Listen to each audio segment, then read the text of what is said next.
I was having a conversation with my coworker the other day, and I've kind of been under this impression for a long while that like there's at least one anime for everybody, even if like you're not an anime.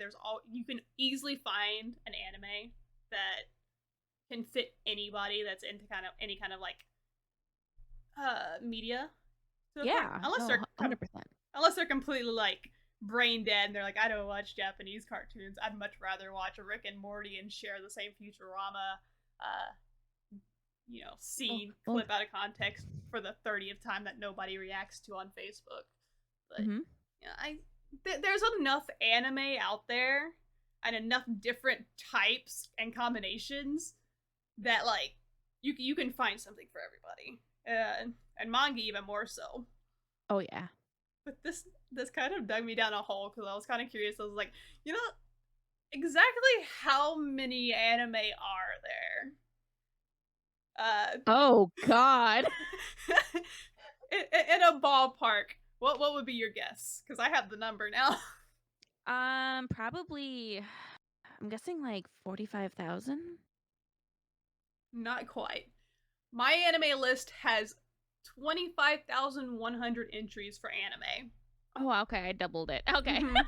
But manga, 65,253 entries. I believe that. Kind of a pain in the ass to dig it up to get these numbers. I had to go a roundabout way. I tried to go to AniList as well to see like how. Oh yeah, they don't give you those kind of numbers. Yeah, there's no way to find it on there. I tried. I already don't like the way their setup is to begin with, but I was clicking through everything and I was like, surely I can go through their ranking, and like, nope, their ranking page doesn't even like give you the numbers on the main page. You have to click on each individual series. Because like for AniList, it was just a matter of going to their top anime or top manga, go by popularity, and then just in the browser source, just keep adding numbers until you get to this page is not found, and then backtrack till you find the last page. Where can't really do that for AniList because Annie's list is just a continuous scroll down. There's no like go to the next 50. But yeah, I was curious. I was like, all right, that's a lot. And granted, a lot of those are gonna be like, okay, that's second season specials, OVAs, and all that nonsense. And same with manga, it's gonna be a lot of like one shots and like little shorts. Final movie that is on AniList, by the way. It's a 1992 movie called Kaze. Kaze. 0 people have this on their list. Nobody has watched it. And then the final manga, which is actually a manhwa, Bankong Dihwa, which is apparently based off the author's own experiences manga. It's a little one-shot shoujo series. Okay. Also, nobody has ever read this, according to my anime list. Nobody cares. We're going to the dredges of the popularity thing here. I actually believe it. Because I have had it where I wanted to add the series to there because they didn't have it, and it wouldn't let me add it. I was just like, why wouldn't you let me put in a request to add this? Because it wasn't announced, and it wasn't on the website yet. And it wouldn't let me add it. Oh Lord. Yeah, it was an interesting dive, and I was just like, I'm just curious. Granted, a lot of the stuff on the like bottom end of this list is a lot of movies. Of shit. Actually, most of this last page is this series called Hello Carbot. Is it like a children's show? I'm assuming so. It's a bunch of movies and some specials and some different series. There's apparently 6 seasons. No, there's 12 seasons. My bad. There's one hardcore like archivist out there who are just like, yes. Okay, yeah, it is definitely a children's show. It is a mecha. And it is, the last season came out March 26, 2023. So it's still ongoing. Sounds like we have a new anime to binge watch. Oh, hell no. Oh, there's going to be a 13th season too. You can have fun with that. I'm good. But, oh my god. Apparently nobody's watching. Oh, no. There's 20 members watching this season. Oh, okay. Yep. Exactly 20 people have been watching all of Hello Carbot. Oh, nope, they didn't. Only 18 people watched season 6. Apparently season 6 dropped off. Okay, well, let's give a round of applause to those 16 people. Woo!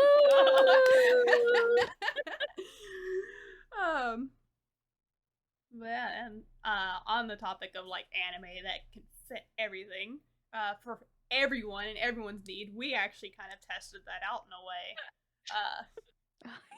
Yes. So yeah, we tested the limits of anime, and it broke us. It broke you. I actually had a fun time with mine. So what we ended up doing is we made a little randomizer with all the different categories of anime that we could think of from either My Anime List or Annie List, and we randomly generated 2 tags, technically 10 times each. Yes. For ourselves, and then we had to find an anime that fit those 2 tags. So we each have different tags, and we each have different categories we have to go for. We're not gonna go through all 10, but we are gonna go through the ones that we found. Some of them we might have to fudge a little bit because Annie List and Mal have a very different opinion of what some of these tags count as. If I went off of Annie List, actually, I would probably have a much bigger list, because some of the stuff that they had listed for like psychological or thrillers, I was just like, that's not that doesn't. But okay, sure, if you say so. Yeah, I think that there's a lot of things that people just didn't use this. Well, Annie List, you only have like a few tags on it. Well, I'm sorry. Annie List has a lot of tags on things, whereas My Anime List has a little bit of tags on it. Yeah. So I feel like it can work either way. I definitely used both resources when looking, and a lot of them I'm just like, you know what? I think it has this, so it's going to have this. Yeah. I went off of stuff like my first one has thriller in it, which we'll get to later. But thriller is not a tag on My Anime List, so I went to Annie List to see what they have listed as a thriller. And then I narrowed that down. I was like, okay, well, if this is considered a thriller, this should also be considered a thriller. Because the one I picked is actually one that I recently watched. So it's not on my Annie List. And I only went through the ones that were like currently on my list. But I just, some of the stuff they have listed on there, I was just like, that doesn't fit. But if you consider this a thriller, then you're definitely going to consider this a thriller kind of situation. And I kind of use that mindset for mine. Yeah, mine, I try to pick stuff that I haven't talked too much about, but also fit them the best that I could talk about. So except one, but we probably won't talk about that one. I think I have 2 that would be considered mainstream. One of them is one of my fudges, because I thought it would be fun to explain my reasoning for it. But I think I have 3 that would be considered mainstream, but not. I think but none of them are mainstream now. Yeah. Only 2 of mine have come out recently, I think. Oh no, maybe 3, but the third one of them recent. The other one that's recent quotations is like a few years old at least still. Fair. So, but yeah, we're gonna go through our selections and why we chose them, and kind of give y'all an idea of like what these are about. So yeah, if y'all want to check out these randomly generated anime from us, and these are pretty much all series that we've either read or watched as well, because I didn't pick anything I haven't seen. Correct. So I picked one, and I made sure I checked it out this morning. Yeah. So. I had one where I was like, am I gonna watch this series just so I can talk about it on here? And I was like, no, I'm in the middle of watching something else. It's fine. I'm not gonna do that. And then I also have one spiteful pick, so that's gonna be fun. Yeah, you had some tags that made you like die inside. I remember. Yeah, ironically, my spiteful pick isn't from that one, but so the one that made me die inside, I actually had a lot easier time with. Oh, I believe that. And yeah, so when we were getting some of these categories, we were not having a good time with them. We were like, oh shit, Yeah. what do you mean this doesn't even exist? And some of them no, no they do not, but we're gonna make it work. Right. And yeah, well, I made it work. So I'll start us off here. I'll start with my first randomizer was thriller organized crime. You got off on an easy one. This one was technically on paper really easy. What made it difficult was one, my anime list doesn't have thriller listed, and any list doesn't have organized crime. It has crime, but not organized crime.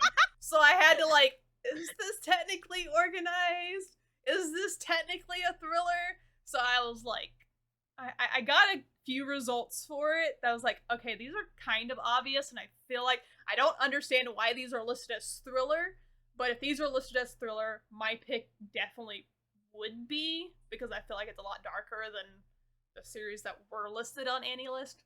And I picked Revenger, or Revengers? No, just no S. Came out earlier this year. Not a lot of people watched it. I know a lot of people were turned off of it because like the very on the nose name. That kind of I don't know why people had a problem with that. They're just like, most of the people I heard talking about, they're like, oh, that just sounds corny, and I'm like, you didn't even read the synopsis. You're just saying that sounds corny, but Tokyo Revengers doesn't. It's the same thing. Exactly. You add another word in it, and all of a sudden it's fine. But I've been watching it. I think I have like 2 episodes left, so I haven't actually finished it yet. But it's a samurai era anime where the main character, he's kind of tricked into murdering or assassinating his father-in-law, or his future father-in-law, and I believe his like bride-to-be like kills herself out of like despair for it because she just couldn't take it anymore. So like he's on this like big quest to like regain his honor or something, big Zuko quest, but he ends up joining this group of Revengers, who are essentially assassins. They receive a coin that's been bitten into by somebody who has like enough will to need this revenge to actually leave an indent into these coins, and then they go and seek justice for them. And it's just a whole organized crime unit, just nothing but assassins. They each have kind of a unique fighting style. They each have their own little backstory. It does kind of toe the line of like, did this kind of technology exist in this era of Japan? Because one of the characters uses this very interesting, what would you call it? Crossbow type weapon in one of the episodes, and I'm like, that looks like it's kind of like hydraulic powered. I don't know if that existed, but it's very episodic. It's very enjoyable. If you want a really cool fight scenes with a bit of a little individual stories for each individual client that appears to them, very enjoyable. I've enjoyed it so far. I'm a sucker for a good samurai show to begin with and good fight scenes, and it's very well animated. So that was my first pick. That was my first like hellhole. That was probably one of the easiest ones I had to pick from. So. Oh yeah, it does sound pretty good because I pulled it up here. And it looks pretty clean. Yeah. So I like the opening to it as well. I remember the opening being like the main draw for it when it came up on my anime seasonal review, and the art style and the opening matches and the theme of the anime really well. So definitely worth checking out. Don't sleep on it just because of the name on it, because just because it doesn't have a great Japanese title that nobody can pronounce properly unless you speak proper Japanese. Just go watch a show. Don't judge an anime by its name, please. So what was yours first? I mean, we can judge a few anime by their name, but I refuse. But not this one. Don't judge this one. I refuse to judge anime by their name. I'll judge it by whether they're an isekai or not. Yeah, I usually judge by the opening. Um, but so my first one was gag humor and delinquents. So I picked. Oh, you cut out, I think. Okay. So this was a popular series a long time ago, but not a lot of people know about it now unless you checked it out back then. And it's the anime series Beelzebub. Oh, okay. Um so for those that don't know, Beelzebub is a Shonen Jump series that ended a while back. Follows the story of like this kid who's known as like the strongest juvenile delinquent. He goes to like a delinquent high school, and one day he kind of runs into a little baby boy, and turns out he is the son of the Demon King, and he ends up having to raise it along with his like lady in waiting because they make a contract together. And hilarity ensues because, mind you, this baby is naked 100% of the time. Oh my god. I actually don't remember a scene when this baby was wearing clothes. And there's just absolute hilarious shenanigans that happen with it. There's some really nice action, some pretty cool character development, some shippy moments. Um, and the music in the anime is absolutely fantastic. I think it's the only anime where I just really love all of the openings. You know what's Okay, funny? it's not the only anime. I almost constantly get this one confused with another anime that because I haven't watched either one of them. Okay. But I always get them confused, and I don't know why, but I always mix this one up with Psyche K. I could see that here. Yeah. But that's kind of why I picked it, because while it's not listed under gag humor, it has a lot of gag humor in it because of the baby. I'm not sure how much Cyan would personally like this one, but a lot of it is more hilarity, more so than like childcare. There's like Yeah. Well, 'cause it's childcare and it's gag humor, so it's already like not very much in my. I think that's probably one of the main reasons I've avoided. I think I avoided it more because of the humor aspect and less of the child aspect. Yeah, it has a lot of humor in it, but it kind of over time becomes more like standard shonen, much like Reborn did. So, Okay. I really like it. The characters are very memorable. It doesn't have an English license for like the manga, but you can watch the anime, I think, on Crunchyroll. Okay. Yeah. It's one that would be like a maybe watch for me. Like, maybe if I'm sat down and forced to watch it by a very attractive guy who tells me that I need to watch his favorite anime, and it happens to be that. That would probably be the only stipulation. That would be a very interesting person. Listen, I dated a guy whose favorite anime was Excel Saga. I don't think that's too far of a stretch. You know what? Yeah, no. Now I'm thinking about people who I dated. I'm like, oh, never mind. Let's not. Let's not judge them off who we are based off people we dated favorite anime. Because yeah, it's not the best judge of like. Yeah, men don't have the best taste in anime sometimes. Sometimes, or maybe the men sometimes that we yes, tend to go no. for. Maybe. Do you want to go with your next one? Yeah. So my next one was actually visual arts supernatural. Ooh. This one was almost difficult because I literally only had one that fit it. Oh. And I had to do a little brush up on this one because I've only watched this when it aired on TV in 2007, and I have not seen it since. And it's a 3-episode OVA called Le Portrait de Petit Cossette. The what? Le Portrait de Petit Cossette. Um, Okay. and I remember watching it. Came on like I believe Fuse, which was like a music program television station when I was younger, or and they had an anime block on it. But it's a show about I'm guessing probably a college now. I do remember him being a student, and he works at an antique shop, and he ends up running across this antique painting of this young girl. And as he's like looking at the painting, the girl's moving, and he realizes that like she's actually alive in the painting, and for some reason he can actually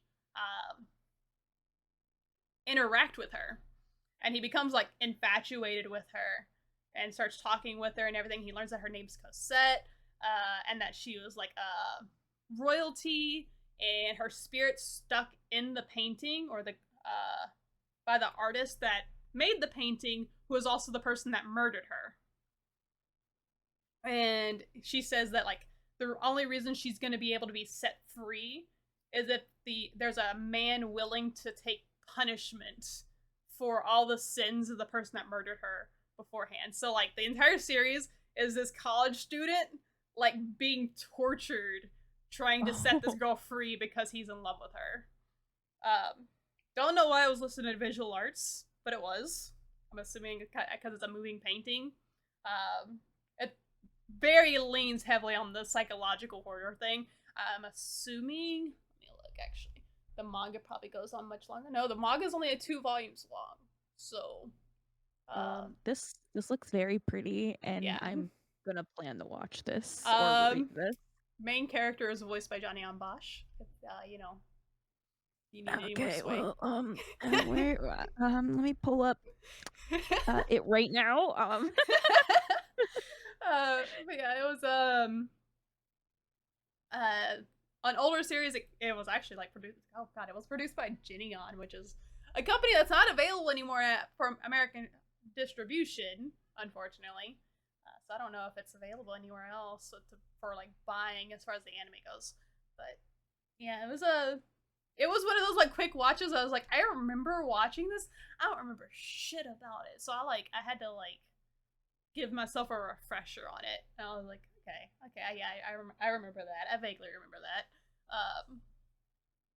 Yeah, that's my only choice for visual arts supernatural. So, well, that's a good one. I like that. I'm interested in that one. That one sounds interesting. Yeah. I enjoyed it.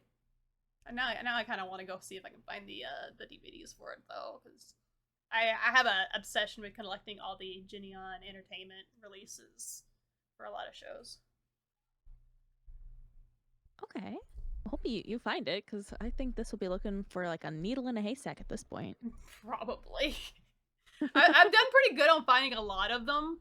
Even the stuff that's gotten relicensed by like Funimation or other companies, because Funimation has picked up a lot of Geneon titles. But I've been pretty lucky with finding them, and they don't really get ran up a lot, because especially if they get re-licensed, the old licenses are fairly cheap. So fingers crossed on that one. My fingers are crossed for you. Yeah. All right, what's your next pick? So funny enough, mine was also visual arts. Except I had visual arts and harem. Oh my god. So I took this a little bit of a different route for visual arts. Because visual arts can be a lot of different things. So I kind of took it in like watching TV and acting kind of way. Okay. So I picked a series that also used to run in Shonen Jump, but a lot of people don't know about this one. Called Koisome Momiji. Okay. Never got an anime. It's only a manga. It only was like 4 volumes. Got canceled pretty early on. But I really enjoyed this one for what it was. It was very like bordering that like Shonen Jump ecchi line that they have. Okay. So essentially there was like this. Yeah, so it was so there's like this legend that like if you find a certain maple leaf with 8 tips, you'll find like everlasting love or something like that. So there's like this, they're making this movie at this high school about it. and there's like this big star-studded actress who's filming there here, and everyone's like super excited about it, including like the the main character guy. Well, one day she's like running away from the set, and he helps her escape, and he ends up in a situation where, because she doesn't know love or understand love, and so she's having trouble with her role. She's like, I need you to go on a date with me and teach me a little bit about love because I don't understand what I'm doing, and you now know a little bit about my background because you helped me out with this, so you're gonna help me. And then no, all of the girls he goes to school with are basically, like, have some reason to like him as well. Oh lord. Um, so and there's even, like, a and even their, like, little sister category. There's a lot of the girls end up liking him. So it does end up being kind of like a harem situation, but at the end of the day, the art is so pretty. I just was like, it's so pretty. And I mean, it was like I said, it was short and sweet. It didn't even last a year in serialization, but the art's really nice. The girls are pretty. Um, and it involved a visual art, and it's a harem. That works. It's been a long time since I've read it. Hmm. Because I was reading it when it was coming out. This also doesn't have an English license. Take that how you will. Um, but it was pretty good. I really enjoyed it. Hmm. Okay. So Sounds interesting. I mean, I'm a sucker for a good harem series anyway, so. yeah, it's so funny that this I didn't talk about this when we did our harem episode. I'm like, oh yeah, I forgot this was a harem. Yeah. Well, funny enough, so you have harem as your last one. My next one is the Love Polygon pick, where I had to do Love Polygon and Parody, which one we had to verify what a Love Polygon actually was because Yes. apparently it's very open. But also, I just hate generally parody shows. Um, I had a couple that came up, literally a couple. I had two picks that I could go from that I have seen that classify as a parody with any kind of romance. So I went with the less obvious one because I could talk for hours about Oron High School Host Club, but I'm gonna talk about Peter Grill and the Philosopher's Time. Oh, okay. Yeah. So this one came out in 2020 during COVID. It got a little bit of traction just because of how ridiculous it was. But the main guy, Peter Grill, partakes in this like big tournament to become like the world's strongest warrior or whatever, so that he can marry his beloved, who is like this pure innocent type, that like literally doesn't even know what hand holding is, if I remember correctly. And he expects to like have a relationship with her, and her father hates him and stuff. But unfortunately, because of him winning this tournament, now every woman within the vicinity of him wants his seed. Oh god. Yeah. So there's every woman folk of any like race, you know, kind of wants to bear his child, and he's so loyal to this girl that he loves that he's avoiding every single one of them, even though he gets caught in bed with two I think ogres at one point. Yeah, he is it's just his struggle to remain chaste to be with the woman he loves while like every other woman loves him. And it's kind of funny. Like, I don't typically like parody humor that much, but it takes the whole harem aspect, and instead of making it like, oh, like he's just oblivious to their interest, like he's just straight up denying their interest. I'm like, okay, I can get behind this. I think this is kind of enjoyable. So I watched the first season, and I had a good laugh. can't say I remember how it ended. It didn't leave that much of an impression on me, but no. If you like that kind of humor and you want to see what kind of shit these girls get him into, or if that's your kind of fantasy, go for it. I mean that's someone's type of show. Oh, it definitely was, considering well, actually no, I'm looking at the ranking for it. My anime list has this ranked as a 5.52. Ooh. It's actually really low for my anime list. That is pretty low for my anime list. Yeah. Usually like stuff will hang around like 7s and 6s. Yeah. It's decently high in popularity. It's they're like average. It's a Maybe people are just hate watching at this point. Pretty much. Everyone's watching it and they're like, all right, that was kind of mid. And then they're just like, yeah, I'm not gonna watch this again. Ride. So, but yeah, it was, these are watch. I mean, you can also go check out Oran High School Host Club, but y'all should know what that is by now, so I don't have to explain. We love our. I love that you still cut out a little bit. Ourselves an Oran. Oh, we love ourselves some Oran. It's okay. You keep cutting out on my end too. Yeah. And it's hilarious because you're just like, you're going off and you're explaining it. I'm like, I'm just not going to say anything. She'll come back. And if she comes back saying Shio, oh no, she's done talking. Yeah, that's what I've, anytime I hear you cut out, I'm like, okay, well, I'll see if I can get the context from it. All right, what's your next pick? Okay, so this one is actually one that I really like, but it's one that you might not like, because my next one tropes were isekai and supernatural. Gross. Which is literally like half the isekais. Yeah, so this was a pretty easy pick, and so I picked one that I watched a few seasons ago. Still haven't finished it though. I need to finish it. I picked I'm the Villainess, so I'm taming the final boss.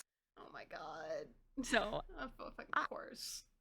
Wait, didn't you watch this one a little bit? I watched 2 episodes and then I was like, all right, never mind. This I had hope. My hope is gone. I'm done. Yeah. So I liked it though. I need to finish it. But essentially this, for those who don't know what I'm the Villainess, I'm taming the final boss is about. This girl is a villainess and her engagement is literally dissolving. In the middle of that, she gets her memories of her past life back and she realizes, oh shit, I'm going to die. So she ends up going to meet the demon lord to get him on her side, taming him so that way she can avoid death because her death is directly linked to the demon lord kind of going berserk. So and she ends up kind of wooing him, and it's you cut out. She ends up not really being okay. There you go. You're back. This is back. We might have to just start recording in audios individually. Yeah, we might have to do that in the future. But anyways, so she ends up like becoming like the demon lord and makes him fall in love with her so that way she can have a chance of living. More happens because stuff gets resolved pretty quickly in this series. Yep, and that's exactly why I dropped it. Because I was like, oh, the good part's done. So more happens, and that's where I kind of have to keep reading. I enjoyed what I was watching, so I'm like, okay, we'll see how it goes. But I enjoyed it. The opening and the ending are really catchy, but that's what I picked that would fit isekai and supernatural. I'm so glad I didn't get isekai.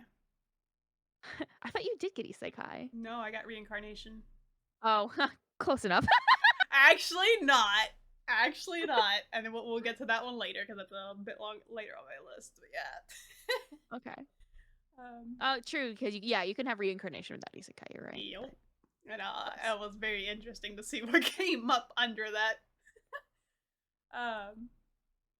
So my next one was actually the one I was most excited about, and this is going to be my spiteful pick because I was excited for no fucking reason. Oh. So it was Space Action.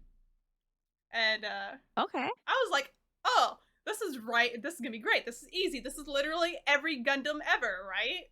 Like, I can take my pick. And I had my picks firmly in my head of what Gundam series I wanted to talk about because it is my favorite Gundam series. Not the best Gundam series, but it's my favorite, and I would love to talk about it. But you know what it doesn't have as a fucking tag? Action. I want to fucking understand. It has the most battles of any other Gundam show I've seen, and it does not have the action tag. So out of fucking spite, I didn't pick a Gundam series. Oh, wow. I was so angry. I mean, there's still a lot of mechas that count as like space action because almost every mecha happens in space. So I had enough to choose from, but I really, really wanted to talk about G Gundam because it's so ridiculous. So instead, I'm going to talk about Heroic Age, another 2007 anime. So this was one I actually own a physical copy of, and I've watched a few times, and it's a nice little kind of like almost supernatural take on like a Gundam or a mecha series. So in this universe, like in the past, there's this this sounds really bad, but there's different races of tribes or people. There's the golden race, the bronze race, the silver race, and the heroic tribe. And in the past, they have all like worked together to like, I don't know, battle some evil or whatever nonsense is going on. But in the current timeline of what we're following for the story, the Iron Tribe has kind of gone rogue and they turned evil, and the Golden Race is trying to I guess save humanity and, you know, defeat the Iron Tribe and get Earth back, and you know, all the normal like good space tropes. But they can't find any like survivors of the heroic tribe. They've gone missing. They went into hiding after the big war. So they go in search of them, and they end up on this planet where just this one wild child lives. That he's by himself. He speaks broken English in the dub. I don't know how he speaks the Japanese. And he's basically raised by this computer program on this ship that he calls Mom. And like you're kind of introduced to him like he just caught like this bird thing that he's going to eat. He runs in there. He's like, look at the thing I caught. And the computer's like, good job. And it was like, it's kind of cute, but it's also like this poor little wild child. But they end up finding out that he's like the last surviving member of the heroic tribe. He can pilot the special mech of the heroic tribe. He has all these like special powers. He can even get close to the Golden Race's princess, who apparently anybody else gets close to her, they pass out because her aura is so strong or something. I don't remember the actual reasoning for it. But yeah, he ends up taking part in this war. He actually understands nothing. Like, he doesn't even understand the concept of numbers, and they're trying to explain to him about stuff, and he's just straight up just like, I smell food. I'm gonna go eat. And then he just runs off and just terrorizes the entire area to try and find where he smells the food. And it's very different to a lot of other space action series that I ended up getting on my lookup.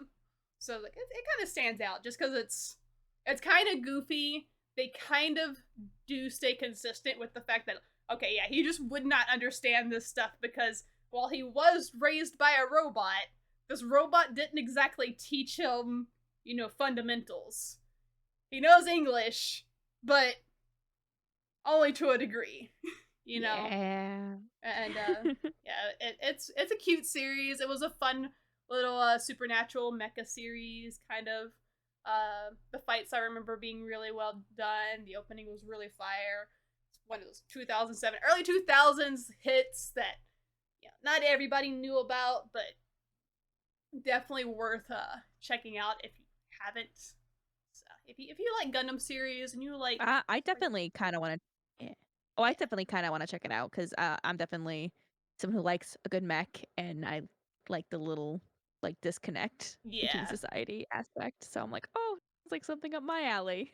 Also, The only thing I really hated about the series, when he first shows up, he has like this long, wild hair.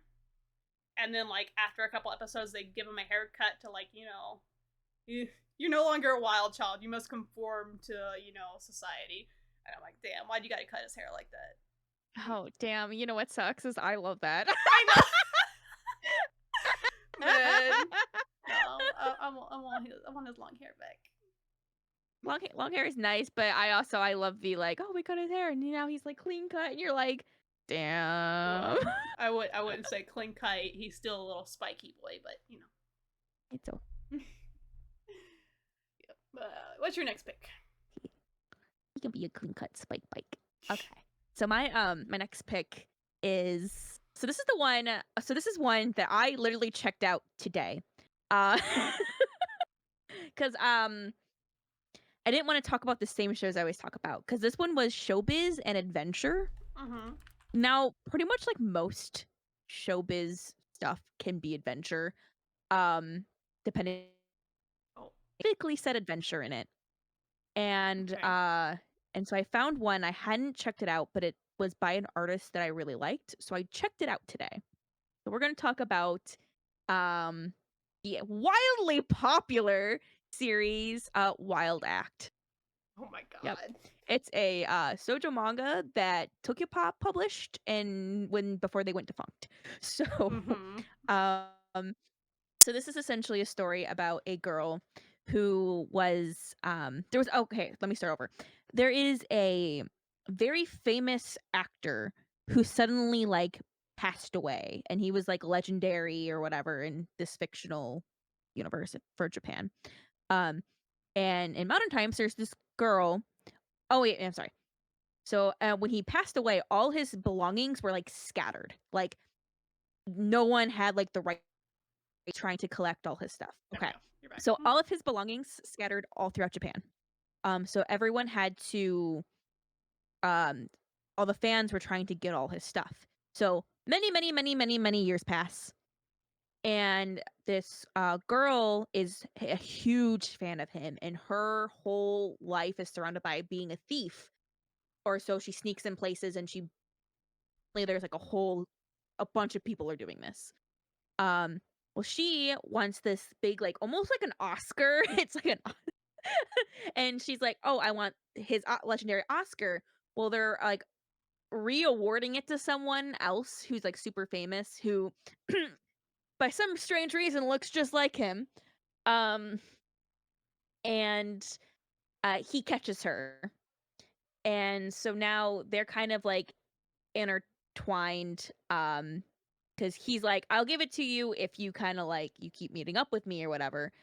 Um, so it's hinted that there's more going on. So you're kind of trying to solve the mystery of what really happened because apparently her mom is involved with whatever happened, but she doesn't know because her mom's in the hospital. Her mom used to be a famous actress. And so he's going to help her figure it out. But also he's very interested in her, and apparently this gets pretty smutty. So I'm like, hell yeah! um, so I've only read like the first volume so far. Oh. Um, I'm interested in. I like this author. It's like Rie Takada. She's just done a lot of like legendary like shoujo manga. And I'm like, okay, this is interesting, and it fits the description. So yeah, it's pretty good. But yeah, that's what I picked for showbiz and adventure. It's definitely an adventure. Um, it's adventure with a little bit of showbiz. Okay. So Interesting. yeah. So my next technically my next is a skip. Um, because it was the psychological education. Oh. Yeah. I wrote a couple down in case I needed to fudge something because I found one where it was like, okay, this is psychological and I might be able to fudge the education, and then there's one that's education and it fucked with my head so much it might as well be psychological, and I was like, you know what? No, we're just gonna skip it. So my actual next one that I'm gonna talk about is the reincarnation drama. which 90% of my choices on this were magical girl series. Okay. Well, magical girl series and then Fruits Basket. Oh my god! Are you serious? Yeah. Oh my god, I didn't even think about that. Oh my god, that's right. Oh, it's fine. Go ahead. Yeah. We're gonna end here till like we'll talk about Fruits Basket one day. One day. So yes. I did pick that one, but I went through like the Magical Girl series and I was like, okay, which of these do I want to talk about?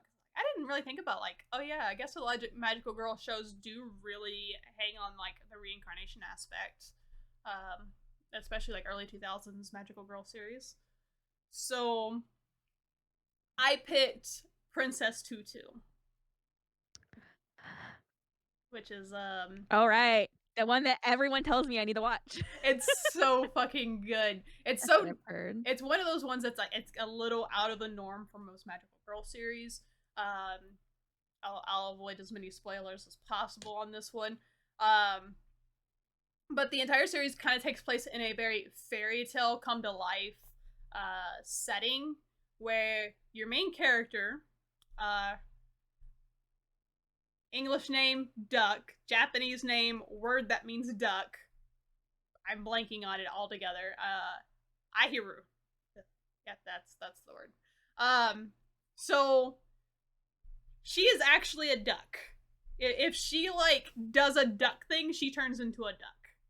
Like, so she has to like hide that, but she's also the same pendant that lets her be human is the thing that turns her into Princess Tutu, which is, you know, very cheesily a ballet dancer who beats evil with dance.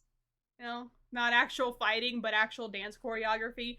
While the main girl, yeah, Duck, is actually in school to be a ballet dancer, but she's not that good at it. She's trying. She has a huge crush on like the prince of the school, who is just like this hollow shell of a human with like no personality. Her entire mission as Princess Tutu is to regain the pieces of this prince's soul because he's been like fractured into shards by the big bad Drosselmeyer. Yeah, Drosselmeyer. Okay. Trying to remember all these freaking German words in fucking or German sounding words in this anime. But yeah, so she finds each individual shard of this prince's heart and she dances with them, and then all of a sudden they want to, you know, go back to the prince, and he slowly kind of regains his self. Meanwhile, she's also like at odds with the prince's knight, who kind of hates her at the beginning of the series because he thinks that she's trying to like cause problems. The other main protagonist of the series is like the big raven bad guy and his daughter, who is the one currently dating the prince, and there's a you know, romantic tension there. The whole three-way, like she's in love with the prince is being with the evil bad's daughter and doesn't even know it. Ooh. Yeah, it's very different. There's a huge plot twist halfway through the series that you don't really expect. Even like going back and rewatching it, I was like, holy shit, they actually really did the build up for that pretty well. Really cute series. If you're into Magical Girl series, it's definitely worth picking up. If you're really into dance and you like the kind of like that visual art style, give it a shot as well, because a lot of the terminology and a lot of the moves and stuff, I'm told, is actually pretty accurate to ballet. Don't know much about ballet. I know a little bit about dance, but not ballet, so that was a big pick for that one. No, that's a good pick. I like ballet. I just have to really. You're like the everyone who has watched Princess Tutu has recommended Princess Tutu to me. It's such a good show. It really is. Like, I'll get to it. It's definitely a little on the slower side. It's also the show that a lot of people probably have seen the image of, like all the little ballet students sitting against the floor, and then there's just this random alligator girl, and everyone was using it for a meme and like, oh, all the normal girls, and then there's me, and they had the little arrow pointing to the alligator girl. That was a big meme, like probably about 10 years ago. I was like, all right, you know, maybe you should just moisturize or something. But yeah, they have animal people in this show because the teacher is a cat person, and yeah, there's a reason for that as well. Like actual cat person, like actual bipedal, just full on cat. But, yeah. So what's your next pick? So it's kind of funny you bring up cat teachers. Oh god. So my next one was this one. I kind of had to stretch it a little bit. It was Vampire Magical Girl. Now, when I searched tags on both sites, nothing came up at all. So I had to kind of make do with what I knew. So this is a little bit of a stretch. I picked Rosario Vampire. Oh my god. Because I mean you see it. You see it. Yeah, I can see it. So essentially Rosario Vampire follows this guy who like ends up going to like school one day and like going to a new school, and he like goes and he's like, this isn't this is weird. This is, why am I going to this place, you know? So he goes and he ends up at a monster school. And on the way there he meets this girl who like is this really cute girl with like pink hair, and she ends up like taking a bite of him and like sucks his blood, and she's like hee hee. And they end up in class together, and he's just like, something's wrong. But the thing is, no one's allowed to know he's a human because they'd probably kill him because no humans are allowed at the school. So he has to like pretend that he's not a human, that he's a monster, along with this vampire girl who I don't remember if she knows from the beginning or not. It's been a while. But the reason this is considered like I'm considering this magical girl is because she has a rosario on her neck. And when people are trying to kill the main character, when he pulls off her rosario, she has this magical transformation where she ends up having access to her vampire powers or her vampiric side. And it very much is like a magical girl transformation. Like and then she kicks ass. Absolute ass. And there's a lot more complicated pieces of it, but if you watch the anime is a lot more fan servicey. You get fan service in like the manga and the anime, but the anime very much caters to fan service over plots, whereas the manga for part 1 and season 2 like are very plot focused with fan service. They did that a lot in that kind of span of years where they had a lot of shows where they're like, yeah, this is a very serious manga. We're gonna make it funny. Yeah, I mean, there was definitely comedic elements in it, but they definitely like season 2, like that plot. And during season 2, the plot was like it was like slightly there, but not really. Whereas like you read like the plot is super heavy in the manga for part 2, especially in the later half of part 2. So I'm considering this to be that Magical Girl Vampire series. The music I love the music in this anime. I didn't realize though how many like character songs there were. But I do like the opening and endings a lot. So. Yeah, I haven't watched that in a long while, but I definitely remember it being, because I'm a sucker for all things vampire. But yeah, there's a decent amount of vampire series that actually kind of probably toe the line of vampire magical girl and kind of the same aspect of like that transformation thing. Yeah. So pretty common trope for that. Yeah, I mean, I went with the one that I knew. Yeah. And this is the one that I knew and that I liked. Yeah. That's fair. All right, my next one's a stretch. It didn't have to be a stretch. I'm making it a stretch. So this one was Delinquents Time Travel. Oh, okay. Yeah. And there was one obvious choice that came up of something I've already talked about multiple times on the podcast. And I was like, let me find something else. And then 2 things came up.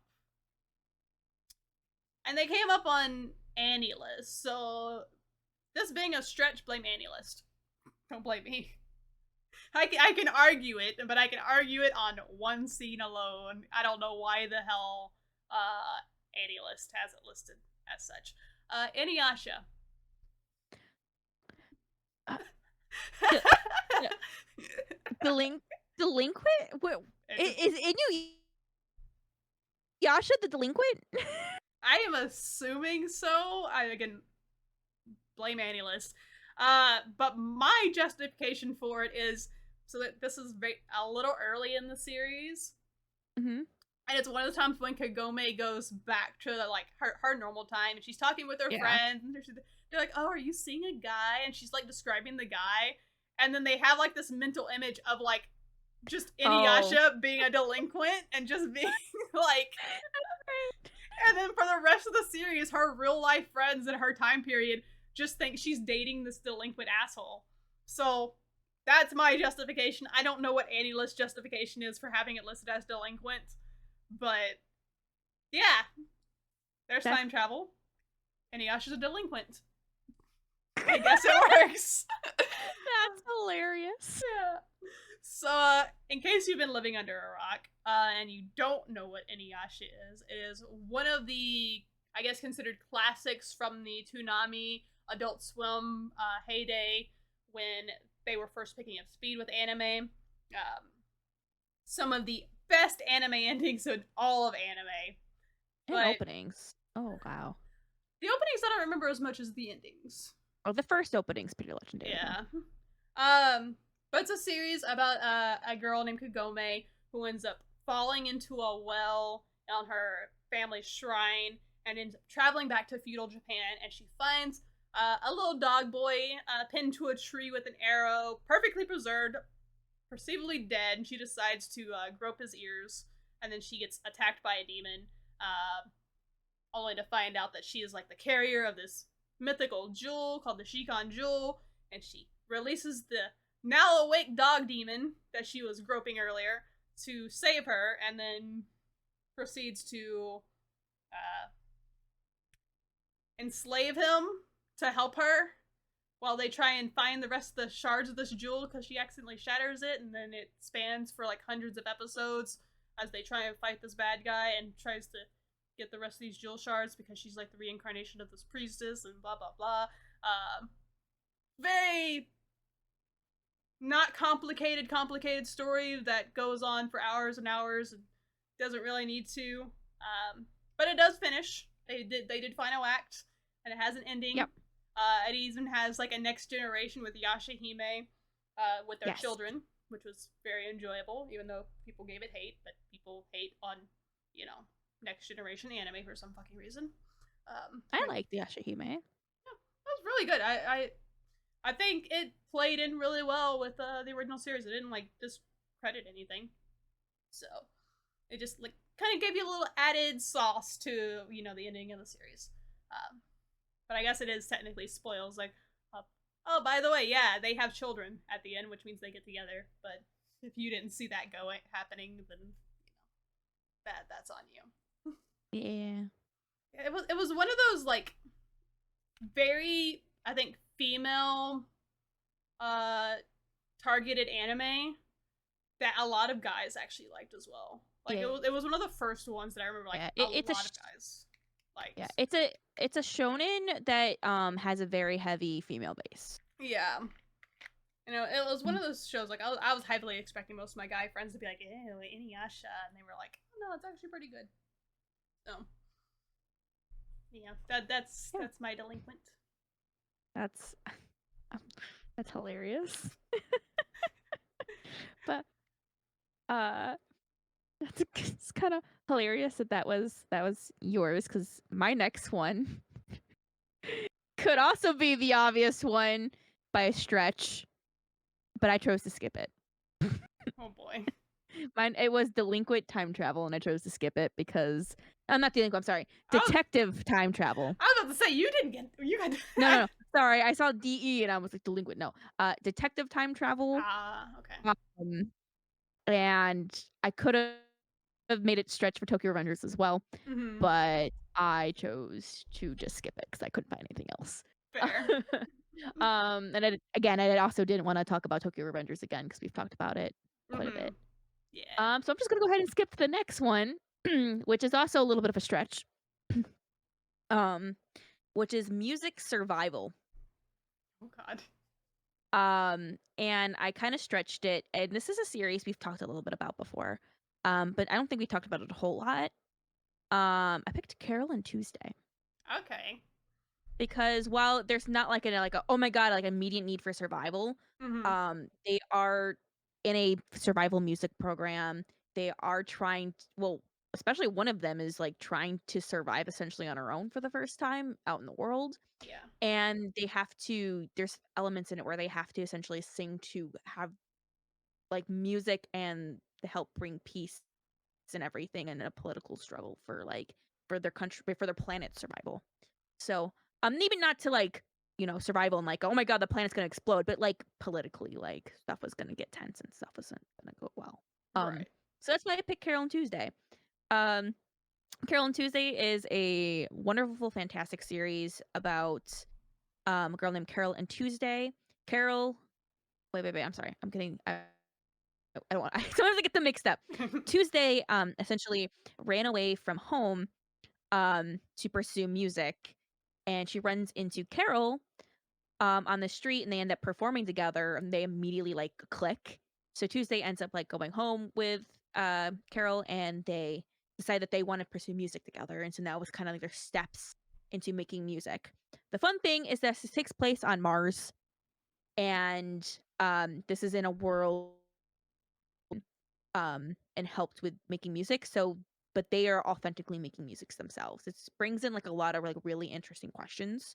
Mhm. That's questions that we talk about today. But also has its own like political story because now there's Earth and there's Mars. They have their own struggles, and the music's fantastic. Oh, the music Um, amazing. it's I think the year it came out, it was like my number one most listened to thing on Spotify. Okay, I quick. just What's your favorite track? It changes. God. The fuck, I don't remember the name of them. Um, Do you remember who sings it? one of them was by her name was it's the rival girl. I forgot her name. You cut out. Hold on. It was the rival girl. Oh, She okay, sing. okay. Yeah, she sings. It was one of the ones she sang in the competition. I just think it's a very fun song. I don't think it's the best song the series has, Mhm. but it's like a very fun song. But Okay. I also really love the song they sing in the finale too. Yeah. Like that song makes me cry every time it comes on my playlist. Unironically, my favorite song from the entire series is fucking bullshit. Oh yeah, I forgot. Yeah, that's a great song.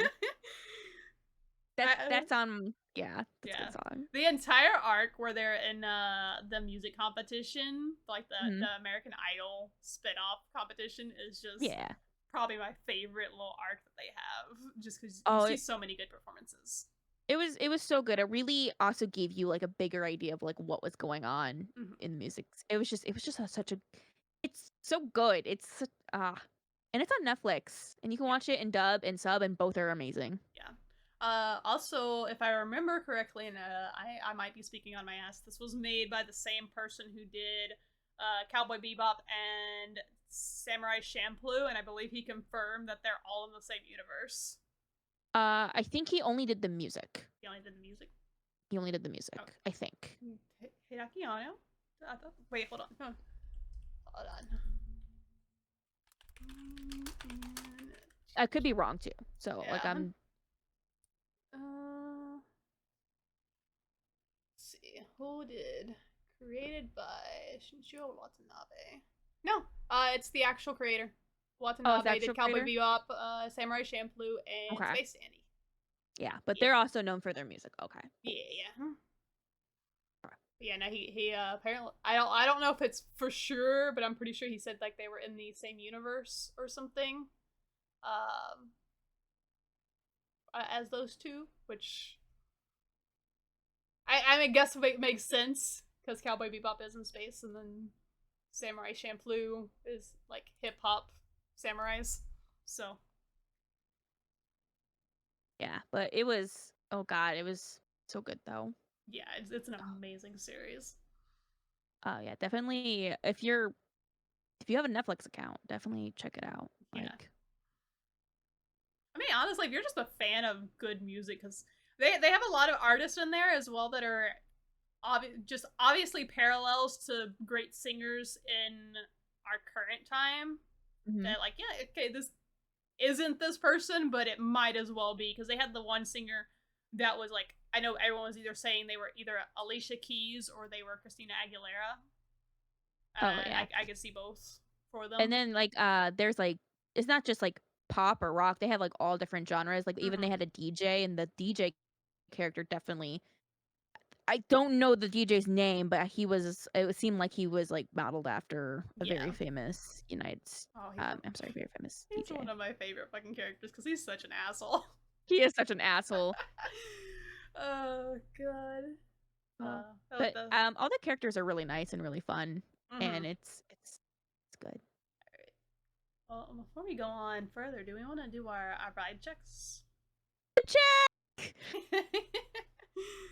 What do you got prepared for us? All right. I'm gonna keep you So talking. I recent okay, okay. Hi, because you also cut out for me too. Um, so I had a recent big manga haul, like a really big one, like almost like 100 volumes. Um, and so I've been trying to read through it here. So one of them I've been recommended to me a lot, or maybe not to me specifically, but I've seen recommended a lot. So I was like, really excited to finally check it out.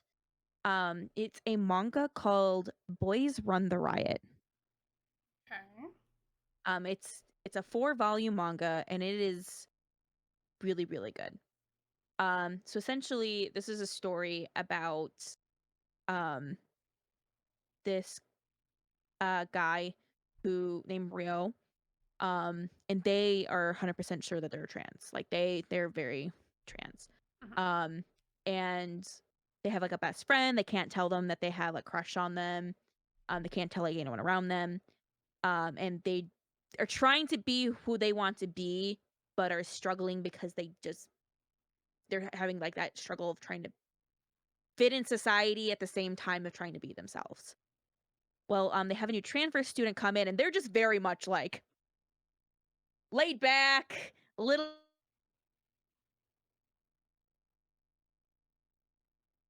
but like I run at my own kind of beat, kind of scary. Mm-hmm. Um, but they're instantly kind of like drawn to them, not in a romantic sense, but like in a like I kind of wish I had that kind of confidence to just be myself. And they end up running into each other at a store, and they're like, "We have this the same kind of fashion sense. We should like, you know." It's like my goal is to make a fashion brand, and you do amazing art because I just saw like you make art or something. He's like, "We should make a fashion brand together." Um, and so it's a story about them and other people that they run into learning to express who they really are, through their appearance, through this clothing line, through other means. Um, and it's just a really well thought out story. It's not it has like representation, but it also has it's not all about it's representation without being only representation. It is like a story of its own and trying to find it's like a coming of age story, but also like I kind of want to see how this goes and where this company leads them and what kind of what paths they do and who else that they kind of find and help bring out of their shell along the way, along with seeing how they evolve. Um, I've only read volume 1 so far. I really liked it. Have volumes 2 through 4 in my bed and I'm ready to read them. Um, the art is absolutely gorgeous too, and they have, like, a lot of, like, graffiti art and things like that. It's very, like, kind of punk vibes, and I really like that, so, Okay. yeah. And that's interesting. At least looking at it for the art style, it does look really good for me. Yeah. If I was a manga reader. But It's definitely one I don't think it's gonna get an anime. yeah. In fact, I think the author said that they were very surprised it even got picked up for an English release, and they Okay. made, like, they designed completely new covers for the English release compared to the Japanese release, so that's something that's, like, kinda really cool. Okay. Interesting. My vibe check for this week. actually falls in line with my last pick for our anime stuff. Because it also had a next generation anime. And I am watching the next generation anime, and I am watching Boruto once again because I'm catching up. Because I put it on hold to let episodes build up a while back. Because I got invested enough to where I wanted, and then recently the drops for the time skip outfits got dropped, and I have been one. They all look so fucking good. But also, it has proven to me that the Boruto haters will literally bitch about anything. Because I've been seeing the comments, like, most of the comments have been really positive. Most people actually genuinely like Boruto, and once they've given it a shot, a lot of people kind of push it off without actually, actually giving it a chance. Most of the haters have not actually watched a single episode of Boruto. They like, oh, we saw Tsunade doesn't have tits anymore. We're not gonna watch it. Like, no fucking shit, she doesn't have tits. The tits were fake in the first fucking place. That was confirmed in the series. I'm sorry, but the one that gets me the most, and I've been laughing about this for fucking days. There have been so many comments on Sarada's outfit saying she doesn't even look like a ninja. And I'm like, her outfit doesn't look like her being a ninja? We're talking about Naruto here, the children of Naruto, where, Naruto, the main character, wore a neon orange outfit as a ninja for like 500 episodes, that Naruto, and then their children don't look like ninjas wearing mostly black? Excuse me? Are we talking about the same series? Yeah, it was so stupid. And then, like, the little nitpicks, like, oh, she doesn't have little bandages around her leg to keep her legs safe from the strap of her little pouch thingy. I'm like, most of the people weren't wearing the bandages on their leg to keep the pouch there from damaging their leg, because even Hinata had the bandages there, and she was wearing pants with the bandages on top, with the pouch strap on top. The bandages are not there to keep her legs safe. No. Like, not every character was wearing them either. Like, only some of them were. The nitpicks are insane, and I'm like, y'all people really will y'all just want something to bitch about. I'm 150 episodes into Boruto. It is amazing. There's been some filler, but the filler is very few and far between. I think we've only had. You think there's a lot of filler? No, there's very little filler. It's only 11% filler. Most of the beginning of the series is filler. No, it's anime canon. There's a difference between anime canon and filler. There is, but so the new chapter dropped today. I won't say anything about what happened in it. There was something that confirmed that it is considered filler. Because there was a discrepancy, so it means that something that happened in it wasn't considered that. But I mean, it's not gonna be a lot. Yeah, no, because it discredited a whole arc from what it sounded. We'll see, but I don't know about that.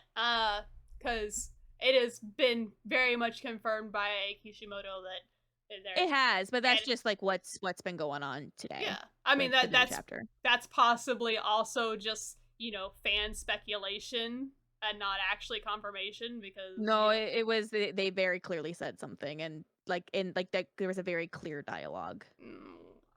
So debatable. Unless it comes out that it was a mistranslation, which is highly possible. Again, even if it's okay, an entire arc is okay. One more arc out of 200 episodes being filler, when it's currently only 33 reported episodes of filler, and they add another like 20 episodes to that out of 200 episodes. That's not a lot of filler, considering how much filler Naruto and Naruto Shippuden had.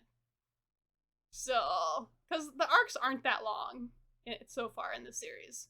So, even if it confirms like, oh, an entire arc is, okay, cool, 5 episodes more filler. Big deal. Not that big of a deal. But yeah, not a lot of filler. A lot of anime canon early on. I'm in the point where it's mostly manga. I'm gonna be honest, Okay. I've enjoyed a lot more of the anime only episodes than the manga ones so far. So we're gonna see how it goes, because now that I've gotten into a lot more of the manga stuff, I'm like, okay, I can tell the difference, and it's a little bit, but like I don't like the arcs as much. I guess I like the arcs, and the anime only have been my favorite arc so far. So Okay. Yeah. a lot of the manga canon has been like kind of stupid shit so far. I'm like, okay, it's the little sister's birthday and Boruto training with Sasuke, and I'm like, I don't really care about that. But whereas the anime canon has been, you know, whole arcs about them actually going to the blood prison again, which was mentioned in the Naruto movie a while back. So they went back to that, which was that arc is actually what made me drop the anime. It's such a good arc. I didn't care for it. I got bored and I was like, nah. I didn't even know you were watching Boruto. I was watching a long time, like I had dropped it a while ago. But I've been reading. I was passively reading it, and keeping up with it, but not like actively reading each chapter. Yeah. But I did read the new chapter, that like the beginning of the new arc. Yeah. Because I know enough that I don't have to, like, I'm already spoiled. Like it doesn't. Well, so anything. The blood prison arc was a great set, because so I'm currently in the next arc after the blood prison arc, which is actually just a continuation of the blood prison arc, but this is the manga portion. So like the anime canon version of this arc is just kind of the build up for it, and then the manga portion is like, okay, well, if they didn't do the anime canon part to it, they would have just jumped into this arc with like no context, which felt a little weird. But so far I haven't liked the manga portion, because it's dealing with this really annoying fucking kid that I don't like dealing with, because he's just kind of being a pain in the ass. So I enjoyed the prison a lot more, because, you know, not dealing with this spoiled brat child who's like, I'm so rich, I'm just gonna buy out all the food in the town to torment these kids because they won't sell me a trading card. Yeah. Like this is stupid. So, but yeah, I'm back on it. I've been binge watching it past couple days, because those new outfits look so fucking good. I can't wait for the time skip. Like I haven't even gotten to meet Kawaki yet. So I don't even know who the fuck he is.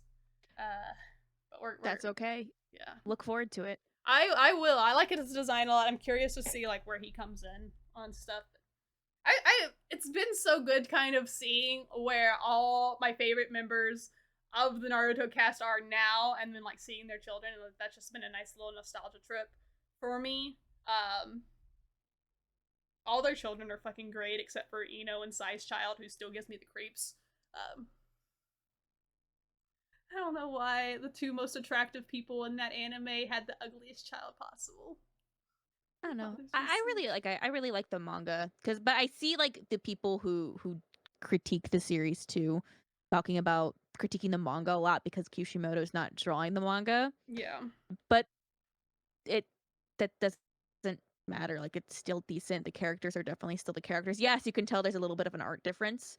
Yeah. Which is normal. We never expected it to be a 1-to-1 ratio of it being the same art. So this is also just like this is a thing that has persisted through anime for a very long time. This is not just a new to Boruto thing, because we'll take it back all the way to Dragon Ball Z, right? So Dragon Ball GT came out, and then so many Dragon Ball haters were like, "Oh, this is bad. It's not even made by Akira Toriyama. It's not canon. It's all filler. This isn't like actual works of his and anything. This is just bad, and you shouldn't like this." And like, people shat on it so fucking hard. I enjoyed it. Like, it had a bad arc, but oh my god, there's the baby arc is so fucking good in Dragon Ball GT. I know you don't know anything about it, but like it's a really good series that I always enjoyed. And I always like stood on this hill of like, this is a good fucking series. Shut the fuck up. Then years later, Super came out, and all the DBZ fans came out, and they're like, "Oh, this is actually Akira Toriyama. This is gonna be good. This this is gonna replace GT. And then guess what happened? Super fucking sucked. And now they're all like, oh, I guess GT wasn't that bad. I was like, okay. So I'm laughing because oh, the fact yeah. that you said the baby arc is good, that means a lot from you. Oh no, the villain's called Baby. He's not actually a baby. Oh my god. I was thinking it was actual baby and I was like, damn. No. He's not actually a baby. His name is just Baby. Okay.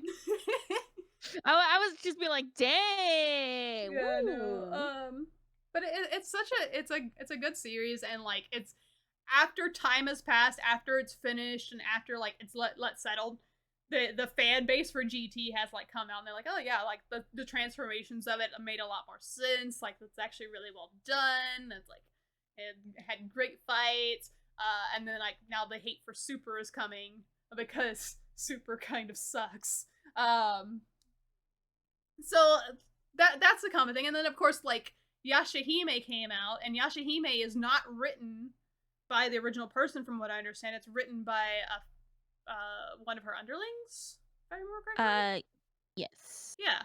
And that received a lot of hate, partially because people were like, oh, well, we don't like these designs, and then partially because, oh my god, you're not gonna make Sesshomaru and Rin have a child. How dare you?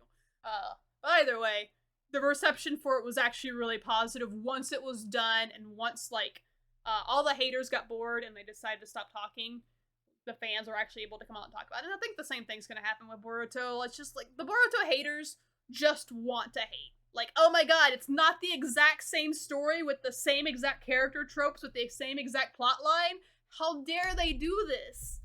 Like, I'm sorry. If I wanted to watch Naruto again, I would just watch Naruto again. I think it's actually brilliant that Boruto's story is actually just the complete opposite of Naruto's story. It's so much fun. Like that is the fun part of Boruto, I will say that. Yeah, because it's like you had Naruto who had nothing, gained everything, and now you're having Boruto who basically has everything and is slowly losing everything.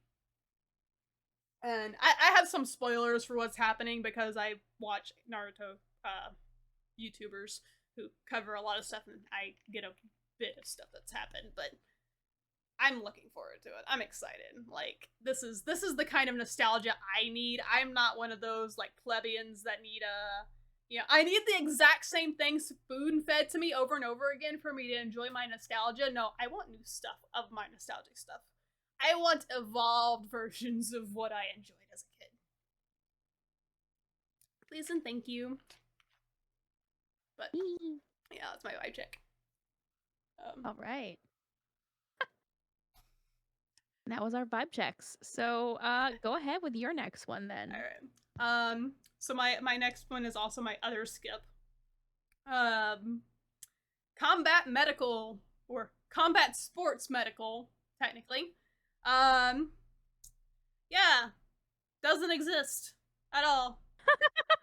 Because combat sports is literally like every fighting anime ever. So Megalobox, Ashino Joe, Baki, Keijo. No medical in those. Doesn't happen. Of all the ones I've watched, I can't even fudge medical into that. So, gonna move right past that one. And go to Magical Girl Music. Ooh. So this one, there was a very obvious one I could have gone for. But there's also quite a few others that I could have also that just fall right in line with it. I looked at him for on. This was the one I had the hardest part with, because like I would like to talk about all four of the ones that I had lined up. One because I just really love it. Two of them because I feel like they don't get a lot of talking points anymore. And then the one I actually picked because I thought it would be funny to talk about. Okay. So we're gonna talk about Creamy Mami. I got really excited for a second that you might have picked the one I would have picked, and then you said that, and I'm like, I don't know what that is, and now I really don't want to know what that is. Full title in English: Magical Angel Creamy Mami, which is one of the earliest popular Mahou shoujo series that came out in the 80s. It actually was probably the one that made Magical Girl kind of take off. This is Oh, okay. This looks not at all what I was imagining. Okay. Okay, this actually looks good. Okay. Shio panicking that I'm about to start talking about a hentai. Yeah, honestly, I was like, "What? A musical? What?" I was like, "Okay, no. Okay, this actually no, Yeah, this looks good." which is Okay. kind of half the reason I did it. So Creamy Mommy follows a girl named Yu. She ends up seeing a spaceship that gives her magical powers for exactly 1 year, and she is accompanied by two magical cats. I forget their names. I've watched this forever ago. But her magical powers give her the power to transform into the idol Creamy Mommy, and she is charged with like, both being the the idol. She has to act and sing and put on performances, but she's also fighting bad aliens and going to school and like doing her normal high school girl stuff. And it's stereotypical anime magical girl formula, just with the added idol aspect of it in there, which is what a lot of magical girl series were initially going on. I think Sailor Moon was actually the one that kind of break the idol aspect of magical girls out of it, because I think a lot of the early ones I remember looking into were like they were also singers to some degree. Yeah, putting on performances.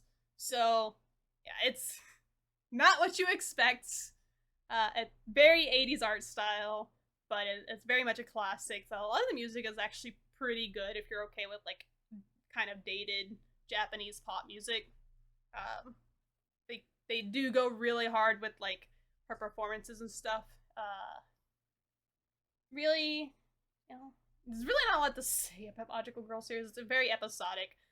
Each episode is just kind of like her dealing with a new problem, a new villain that also happens to coincide with something she has to do in her like regular life or something. Like, oh my god, she has a test and then she has to fight this alien, but she still has to study, kind of thing. But the fact that she got two cats from I'm like, that's just Sailor Moon ripped that off so easily. As someone who's in idol show hell right now, in all the best ways, this makes me want to watch it. Yeah. I added it so I can watch it for the future. It's really cute. I was always tempted to do a Creamy Mommy cosplay, just because one, you don't see that at all, and it wouldn't be hard to do. Like it's just a purple wig and like a yellow swimsuit with some ruffles. The hardest part is just like nobody's gonna know what the fuck I'm from, and when people ask, I get to tell them I'm Creamy Mommy, which is just gonna be hilarious. So I think half of the anime's appeal to me is just its title. It looks really cute. I'm gonna have to figure out where I can watch this. Yeah, good luck on that one. Maybe Discotheque picked it up. Maybe I'll just buy it. Only if Discotheque picked it up, because I don't know if they did or not. Let's see. Wait, it's on Amazon Prime. Oh, well, the series is currently streaming on North America's via Tubi, Retro Crash, Amazon Prime, Midnight Pulp, and Asian Crush as of spring 2020. I think it is still on there because I found it where I can watch it. Okay. So that's so I'll be able to watch that. Alright, what's your next? My next one is a skip as well, but it's not a skip because I couldn't find anything. It's a skip because I found the perfect thing. I just haven't watched it or had the time to check it out.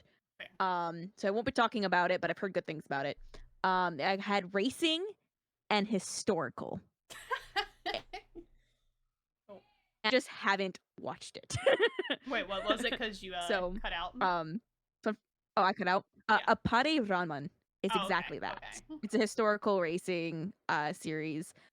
I don't know anything about it, so that's why I skipped it. But I have heard great things about it. It has been on my to watch list. I just don't know anything about it. Right. So I skipped to my next one, which is samurai and strategy game, and I definitely stretched the definition of strategy game a lot. So I picked a manga. It's not an anime. It's like a little short manga, and it's really cute. Mhm. I picked a manga called. Let me make sure I'm saying this name right. I should look this up. It's called "My New Wife is Forcing Herself to Smile," or it also has a Japanese name of "Totsuidekita Yome Aisouwarai Bakari shiteru." Okay. Um, it is essentially a story about this samurai who married this wife, and she always looks like she's unhappy or uncomfortable around him. Really not like being married to me because she's always not smiling. Well, the strategy game part of it is that that's not the case at all. She really loves him a lot. And she's trying to do everything she can to restrain herself. So she uses all these different strategies to restrain herself so that way she doesn't find out she's a total creep on him. Oh god. This sounds so much up your alley. And I'm not surprised. it is. Um, so she's like absolutely balls to the walls, like horny for this man, and it's and to be fair, he's quite handsome, but he also like really likes her.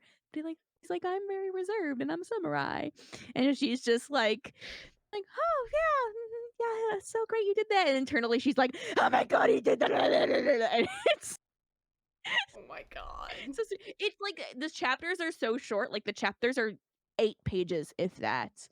Um, it's really short, sweet. Um, and it was originally like posted on the web before it was published in Japan, like in book Okay. form. So that's what I picked. I picked My New Wife is Forcing Herself to Smile. Okay. Like I said, I stretched strategy game a bit, but it Fair. worked. So my last one was, I guess, kind of easy, or would be kind of easy, but it's one of those ones that was just kind of like, okay, a fuck me as far as category goes, Oh. because it was comedy romantic subtext, Oh. which I hate both of those. So, Yeah, like, easy, but not something you care for too much. yeah, like I had a few things that came up that I've watched, and I'm like, I don't like Kiss Him Not Me, and I don't want to talk about it. I didn't care for First Love Monster. I don't want to talk about it. I could talk about Nagatoro, but I kind of don't want to. Like that was like the biggest runner up, because between what I am going to talk about and Nagatoro, I was like, I don't want to talk about either of these for very different reasons, so I kind of like have to make a I'm laughing choice. because I almost picked Nagatoro as well for Yeah. something, but I really didn't want to pick it. I was like, I don't I liked Nagatoro. I did. Like, I haven't watched the second season of it. I don't have a problem with it. Mhm. I just don't feel like there's a lot I could say about it. Without just like pinpointing specific scenes that just like I kind of want to do that to a guy now. But the one I'm going to talk to is like actually slightly salt in the wound for me. So it's like kind of rough. It's called A High Score Girl. Oh, I've heard of this one. Yeah, so this was a 2018 anime. Has 2 seasons to it. It's like takes place in the 90s, where like the main character goes to an arcade, where arcades are kind of like the new thing. They're not really like that big of a like industry yet, and he ends up meeting this girl who she does not talk. Like, she kind of only communicates with like emoting the entire time.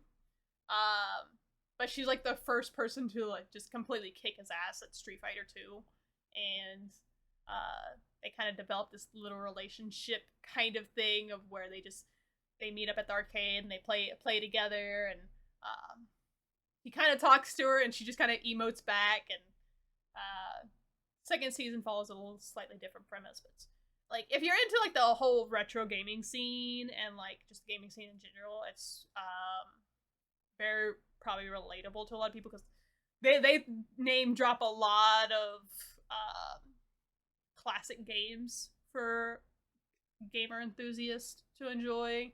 Like, you're gonna have like, oh, I know that game. Oh shit! Like they got a lot of little facts right, and like this is again before professional gaming was a thing, and like the whole industry blew up. So it's kind of a throwback.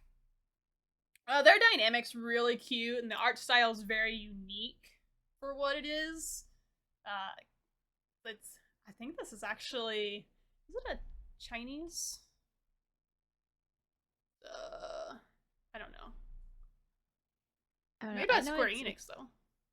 Yeah, I know it's been decently well received and yeah, it's fairly popular. I actually hadn't heard of it prior to me watching it. Oh, so I don't know.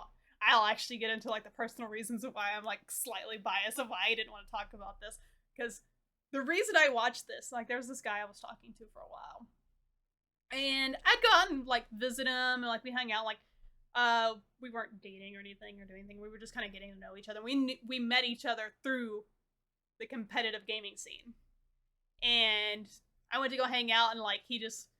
Well, we're like, oh, we'll watch an anime together, and this is the anime he picked, and I was just like, I was so touched that he like actually picked something. Like, he picked this, and I'm like, okay, this is cute. He picked an anime about like a romance between two gamers meeting through gaming, and we're two gamers that met through gaming, and I was like, I was talking to him for months, and we watched the entire anime together and through all my visits, and yeah. He just stopped talking to me. Oh no. So I'm like, well, damn. Alright. I was a little heartbroken. So I was like, he went through all the effort to like pick this cute little series for us to watch, and then just like, yeah, I didn't have interest. He ended up starting dating somebody else. Like, that's rough. I just know it because it always comes up as like the one like I've read like all of the top rated romances that come up, but high school like this one is like the one that I haven't seen that always comes up every time in like the rows, and I'm like, I'll get to it eventually, I promise. Right. It's really cute, and it's really like the biggest draw for me was of course like the gaming aspect, because like the romance isn't really there for me because romantic subtext, not actual romance, not my thing. But yeah, it was just I highly recommend it. I think most people will enjoy this. I'm just salty that I got rejected. So most romantic thing a guy's ever done for me doesn't even want to date me. Oof. Ouch. That does hurt. So what's your last pick? So my last pick is my pick I'm the most excited about. Oh god. Because this is like, you ever have like the weird anime that's like in your pocket that like someone's like, oh yeah, with this, I'm like, okay, well I have this like one series that I swear to God like no one's watched. People have like there's gonna be people who might listen to this be like, oh, I've heard of that or watch that. But not a lot of people do. Most average people have not. I have no idea this exists. But it's like one of the things that you remember watching fondly. Doesn't necessarily mean it was great, but like you remember like really enjoying watching it anyways. For me, that is Valvrave the Liberator, and it hit my my targets of psychological and mecha or mech. And it's not labeled as psychological, but it is a psychological one. Like I'm like, oh, how is this not labeled psychological? This is psychological. What the heck are you talking about? Right. So essentially, so this is a like a space mech where there is like two powers. There's like a Dorsian military federation, and then there's like the Atlantic United States area. So there is a small little like nation that has like a neutrality between them here, and they have like a little school, and in this school they kind of train people um to use to drive mechs and do military things and stuff like that. But it's also like a normal school, you know? And they get invaded by the Dorsian army, and I haven't read this in a while, so I'm very much going off the summary here. Right. And I'll get into what I remember about it. So essentially they come and they invade, and somehow he ends up finding one of their like mech things, and he gets in it. I mean, it's Valvrave, but when he gets in it, he essentially gets turned into a vampire human. Okay. And he ends up like, and he doesn't like really remember what he's like, it's so weird. Because he doesn't like, he remembers stuff, but he doesn't remember stuff. Like sometimes he's like a beast and sometimes he's not. And then like someone from there, unfortunately, is like, he's not deflected, but like he gets separated from it, so he's pretending that he's like a refugee, but really he's part of the army. But he also like sees where these other kids are coming from in this neutral nation. And it's like they come to like understanding, and there's like a lot of war and strategical and trying to understand how this is affecting everyone, because people don't really put two and together that they're vampire stuff and whatever. It's been a long time. I really want to rewatch this so I could like actually give a better like justice to the summary. Right. But it has some of the best music I've ever listened to, because it has Nana Mizuki and TM Revolution together Oh, singing the wow. opening. Absolute banger openings for both seasons. The ending is Angela, and then Alisa, and they're both like, oh god, they're so good. So they have banger music. It's really pretty. It has like it's really colorful, and it's a little weird, and you're like, okay. Like I said, not the greatest thing I've ever watched, but very enjoyable the entire time. Um, I definitely, like I said, I want to rewatch this at some point, because I actually almost rewatched it before this just because I kind of wanted to, but I've been stuck in my little hell that you know I've been in. Uh-huh. The good hell. The Uh, Idolish 7 hell. the Idol 7 hell. I love it. I love it here. The minute you got music on one of your things, I was like, oh god. And then I saw what the next category was. I was like, oh god, thank god, thank god. I probably wouldn't have picked Idolish 7 no matter what, just because I can't talk about it every single episode. Uh-huh. As you brought it up. I will not bring it up as a topic, but I will probably mention it because it is very much a part of my daily life. But yeah, no, I like Valvrave the Liberator a lot. Also Kakumeiki Valvrave is its Japanese name, if I haven't said that already. But it aired in like 2013. And it's an anime original. So Oh, nice. Okay. yeah, so and it was done by Sunrise, so you know it's gonna look good. Right. Good animation. Yeah, but like it kind of, because it was weird, and it kind of like people didn't really care for some of the directions it went. It didn't like blow up in popularity. But I thought it was like, I'm like, I like this one. It's corny and I like it.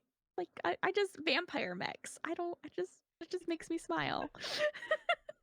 Which is funny because when you bring up vampire mechs, I think of a very different series. Yeah. This is my vampire mech.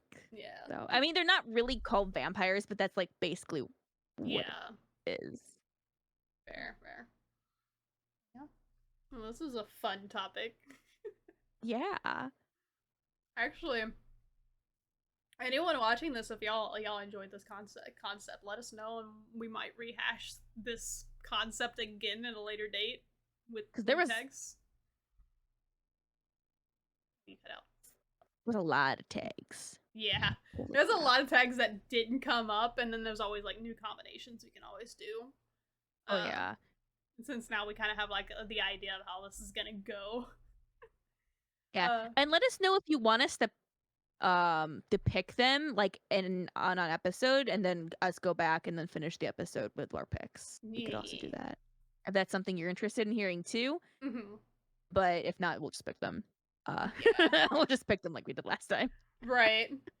Because yeah, we can we probably could have done the shuffle on the episode, or we can like release that as a bonus thing for next time. Oh, that is true. Anything else, like, because we always like pick what our next episode's gonna be when we're done recording, so we can always do like, all right, into this episode. Next episode, we're going to be doing this. So let's do the shuffle real quick, or add it to the end of an episode or something. So yeah, and that way we can prepare. Yeah. So, but yeah, let us know what you think. If there's any anime you think we missed in any of our category mashing, if any of our stretches you think were too much of a stretch. Granted, I think I would. I'm glad I passed up on trying to pass Hitalia as a psychological anime. So you were gonna pass Hitalia. Okay, I'm gonna. I had psychological education. Okay, my choices were either passing Serial Experiments Lane off as educational, or passing Hitalia off as psychological, because I felt like my mind got fucked after experiencing the fandom. Yeah. I had something else I would have picked for that. But I would be stretching the educational. What even would count? Because like I tried to find anything, even something I hadn't watched. It doesn't fall under educational by any means. Like I said, I'd be stretching it, but I probably would have picked like I talked about it last episode, but Uramichi Oni-san, because he's on an educational children's program teaching them about how to do kids. Oh my god! But also it's psychological because it talks about like how like a human psychological, like adult psychology humor. So that would have been a stretch for me though. I mean, the only actual educational show that comes up that says that I've watched it was Cells at Work. So, and I'm like, that's also not psychological. Apparently that's classified as anthropomorphic though. Interesting. But yeah, I was like, I can't do anything with these two categories. And like looking at the other stuff that was educational, most of it would have just been, yeah, this is gonna fuck my mind up. That's psychological.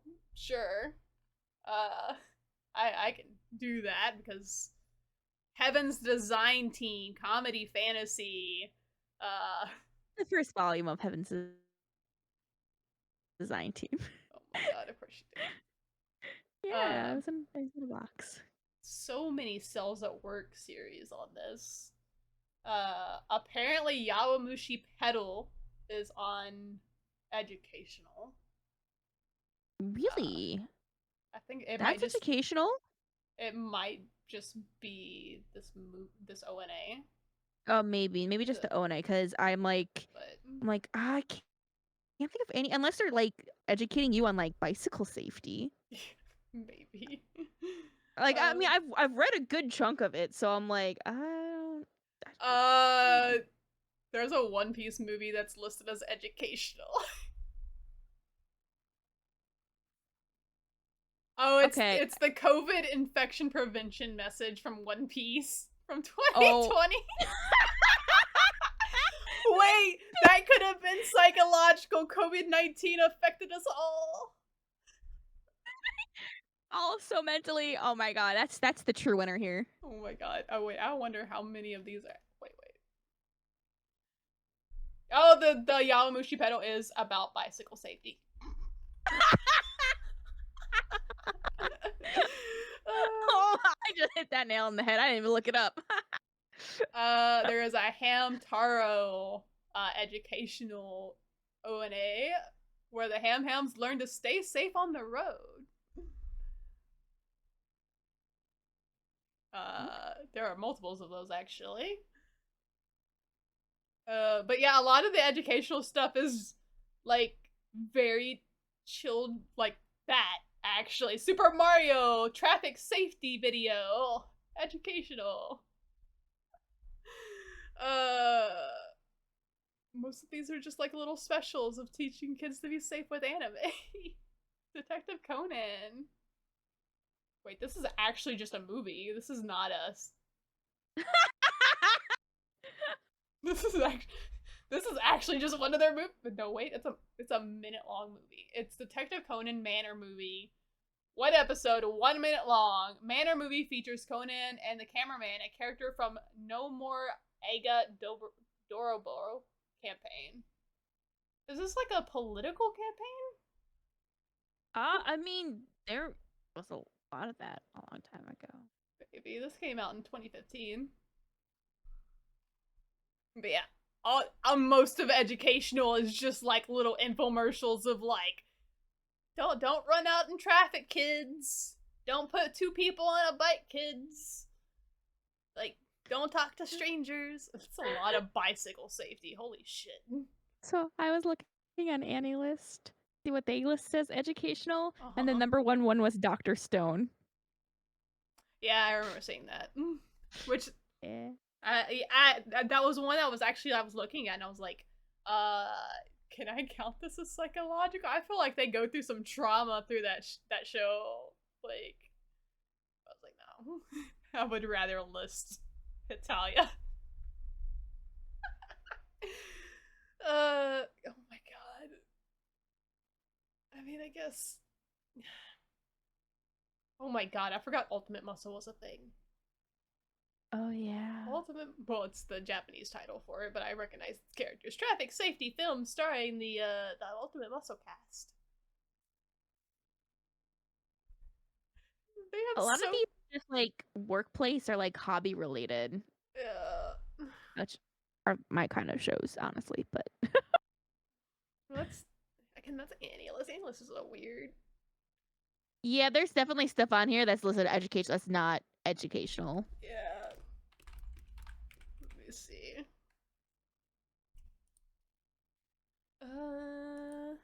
But then again, they show everything, whether it's like 2%.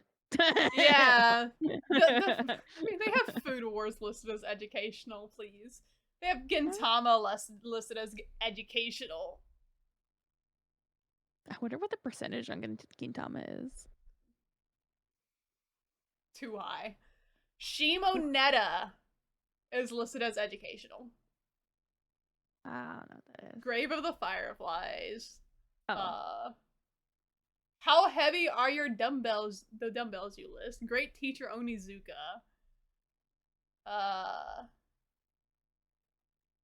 Interview with Monster Girls. Science fell in love, so I tried to prove it. Sweetness and Lightning. Laid Back Camp. Yeah, there was someone's. Yeah. Like, and this is why I don't take Annulus seriously. Like, this is one of the many reasons I don't take Annulus seriously. But I'm like, I kept trying to go on here because we had tags that were from this site, so I was like, I kind of have to go here to see what they have listed. And then I would go and I'm like, why is Code Geass listed as a thriller? I don't understand. I could see it being listed as a thriller. I get it. I guess. I don't know. It was interesting. Like most of the stuff that came up under thriller, I got. I was like, okay, these work. Death Note works. Yeah, sure. Most of it, no. Most of it, just no. And I don't know, that was the biggest struggle, was just the discrepancy between the two sites. And then I tried to go like the Anime Planet as well. And yeah, after a while, that's where I was struggling, and I was just like, you know what? I'm just going to make my own ties as to using it as a guide to like find certain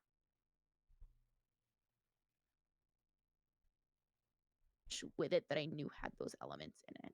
Yeah. That might not have even been listed, because whenever I turned both of them on, I was like, it's either stuff I hadn't seen or it was stuff that there was nothing. Yeah. It was I didn't really have a problem finding stuff I hadn't seen. It was more of like finding something that had like both the tags that I agreed with. Yeah. Because Annulus, if I just went off of Annulus, I would have been able to find stuff a lot quicker. But that's just because like every anime ever has every tag ever actually attached to it. God. I'm actually, hold on. I want to see something. I'm curious. Okay, no, it doesn't. It doesn't. Alright. I was curious if Death Note had the ecchi tag because there's one scene where Misa shows up in a lingerie. Nah, I wouldn't. You say that, but the show, man, this like, I mean, I don't know. They have Dress Up Darling listed as ecchi, and Dress Up Darling the anime was not ecchi.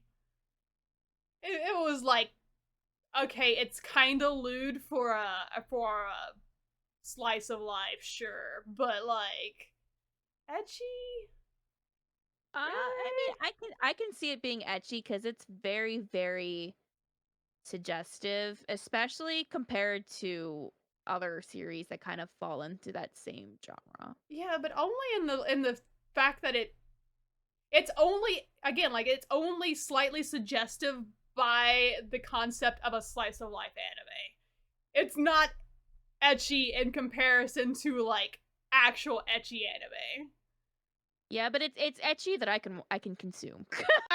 It's ecchi for But me. It's my ecchi. It's my ecchi. I was like, when you told me that show was like, oh yeah, it's pretty lewd, and I was like, I watched it. I was like, okay, when does it get lewd? And I was like, I remember people saying like, oh yeah, it's lewd. It's like, even that one podcast I ended up listening to, and they're like, it's icky, it's too ecchi, and I'm like fucking excuse me, where is it ecchi? I remember exactly like no scenes of where there was even a little bit of sketch. Like, it was very tame. It's like, oh yeah, she watches hentai or plays hentai games. That's definitely, yeah, there's I guess the etch. I guess you I mean, there was the scene where they were on the bed too. That's not ecchi. That's just a fan service scene that's in a lot of romance shows. Like, yeah, but it's definitely etchier than a lot of stuff nowadays. I'm no. Yeah. Most of the romance shows I can think of have steamier scenes than that, and they're not listed as ecchi. Nana has steamier scenes than that. That's not ecchi. No, Nana, no, they full on show up basically naked. Not ecchi. No, this is ecchi. It's not. If that's ecchi, then so is Say I Love You. So is okay. So with Say I Love You's author, I will say it's so funny because they do like ecchi smut on like other series. Mm-hmm. So, but like, what's that really other one? What's the other one you don't like the art style? The Bakura something. Bakura, like what? It's the romance I like that you don't like. Oh, because you don't like the art of it or something. Bakura ga nai something whatever. This is the one we talked about that one time on the podcast. I think so. I don't remember Japanese titles. But yeah, like, again, that's another scene where like they literally undress and bang, and like it's not ecchi. Paradise Kiss is not ecchi. They full on bang on that series. Spice and Wolf is not ecchi. She shows up full ass naked multiple times in the series. So like, I don't understand the line of what's considered ecchi. If her being fully dressed, taking a photo, straddling him, and it's like, oh no, it's slight fan service. The sole moment of like, okay, there's actual progression in the romance because like they're realizing like, oh no, attraction, and then of course it got taken away the next episode. No, but those anything that's considered erotic or meant to be erotic is kind of where it falls into ecchi. Yeah, but again, Nana, Bakari ga ita, say I love you. Like, no, Paradise Kiss. They literally all have things that are erotic in them that can be considered erotic because they have the fan servicey scenes, but they're not ecchi. There's a difference between erotic and ecchi. I just want to say for the record, it wasn't Bokura ga Ita because that's the series I like. I don't. You haven't. I don't know. What is the name of it? I'm on Annulus, so it's like hard to search. Let's see.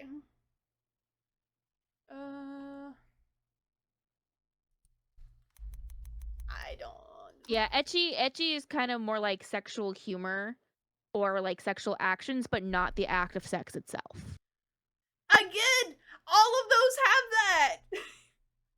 Bleach has that. Are you saying Bleach is ecchi? Are you saying One Piece is ecchi? Are you saying Naruto's ecchi? Because like they all have that. They have the sexy stuff with the comedic value to them. Anything can have an ecchi moment in it. Yes, but that doesn't make it ecchi. No, but if it's a reoccurring theme. It happened once in 12 episodes. No, it happened a few times in... Where else did it happen? It's literally no, because like when he's measuring someone, like that was a very, like, that was more of a sexualized scene than what... It was, yeah. Yes, it was. I don't consider that. Yeah, but because of like what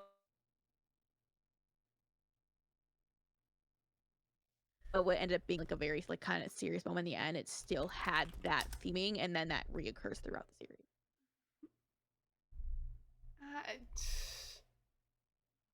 It's still like I don't know. I don't consider that even like I consider that more of like a fan servicey moment for the romantic side, suggestive subtext of it. And less of like an ecchi scene. That's what ecchi is. No. Ecchi like is not throughout the series. Ecchi is not just because. Okay, if I say fan service, are you thinking ecchi fan service, or are you thinking just fan service of like, oh, this is what the fans are being serviced? Because fan service does not mean ecchi. Fan service is just like correct. Fan service does not just mean ecchi. Correct. So no, why I'm not thinking when I'm saying it's fan service. I'm not saying it's because it's dirty. I'm thinking it's fan service because it's that almost moment like, oh, he's nervous because he doesn't want to touch her because he likes her. I'm not saying, oh, he's nervous because it's boobs and it's ecchi and it's like sexy and dirty and naughty and they have to have sex kind of thing. Because that's you're what taking that is. way further than what I'm actually saying. But then what is it? I'm just going by definition. I am too. I am too. Ecchi is literally, it is an adjective used for the meaning of sexy, dirty, or naughty. Which I didn't take that scene as any of those. I took it as fan service of like, he's nervous because he doesn't want to touch her because it's not because like he's thinking it's sexy or dirty or naughty thoughts. He's thinking it's like, he's never touched anybody before and he likes her and he doesn't want to touch her and invade her personal space and he's flustered because he likes her. Not because it's dirty. I'm not making it fucking dirty because I didn't think it was dirty. That's why I don't think it's ecchi. Yeah, it doesn't. Yeah, it's just the way it's talking about sexual themes, but that's literally every anime ever. That's why I'm like, I just don't see it at all. I can't like there's I guess sexy elements to it slightly, but most of them are done in the romantic subtext of it, not so much the like let's be lewd for the humor of it. It's more in the line of the fan service for the romantic aspect of it. Definitely scenes that have been looted up more than they needed, like more than a romantic sense in that series. I don't see it, but this is also coming from someone who like that was literally the only romantic subtext that was in the show for me, because there was literally no other romance in the show for me, and I don't see this as a romantic series other than that. For as you see it as a romantic series, so I guess you see the stuff that I find as romantic, you see it as lewd. I'm just trying to like figure it out. Because like you and I have very different ideas of what romance is as well, or what constitutes as a romantic series. I don't see something that doesn't have actual like romantic like follow through as qualifying romance. I see that all as like romantic subtext, which I find Dress Up Darling completely to be at this point. So, but I don't see it. Because like if I were to consider Dress Up Darling as an ecchi series, I would have to consider all those other anime I listed also as ecchi series, because they have far more of it in them than Dress Up Darling has in scale.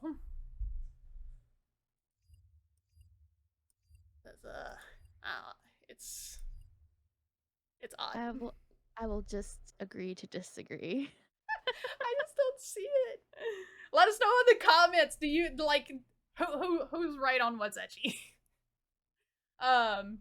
But we'll end it there. Okay. Where can they find you, Shio? They can find me at Lady Shio on Twitter. Shurins on pretty much everything else, and then by my full name, Shodi Sudamiya on YouTube, even though I have not posted a video to YouTube at all. Right. And I am Cyan Kincaid on Twitch, and Cyan Aniki, or Cyan Kincaid on Twitter. My @ Cyan Aniki. And then if you want to follow our Twitter account for any updates regarding this channel, it is RiceCon Podcast. I went straight into Rice Ball. It's been 0 days since we messed up the Twitter handle. Listen, I had it right in my head. I just literally just said the wrong word. I was on it. I had just woke up like 3 hours ago. We've never gotten it right. Maybe someday we'll get it right. Yeah. Give us a like, a subscription, a follow on any platform you listen on. We are available also on other platforms. We're on Google Podcasts, Spotify, and YouTube. Leave us a comment, leave us a review, and tell us what you think. Yep. Yeah, y'all have a wonderful time. We'll see y'all next time.